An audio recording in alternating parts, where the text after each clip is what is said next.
ازيكم يا حلوين، عاملين ايه؟ يا رب تكونوا بخير. كل سنه وانتم طيبين. اولا بمناسبة عيد الفطر، وبالمناسبة دي بقى حبيت اشارك معاكم خروجة العيد. هي علشان اكون صريحة معاكم، هي مش خروجة العيد قوي، وهقول لكم ليه في الفيديو. بس انا حبيت بقى اشارك معاكم جولة في حديقة الحيوان. هنشوف حاجات حلوة ولطيفة وظريفة مع بعض.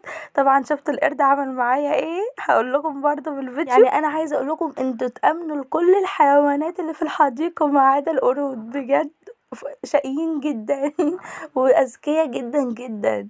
فبجد لا، صعبين. عارفين بقى لما يحصلك كده موقف وتدركي كلمة ان حد يقول لحد ده انتي قردة تدركي بقى الموقف على طول. عشان بقى المقدمة ما تطولش معانا، في كلام كتير هنقوله بس في الفيديو كده، وهقول لكم اصلا احنا كنا رايحين حديقة الحيوان ليه. فيلا بقى كملي معايا الفيديو للاخر. الجولة دي بصراحة لطيفة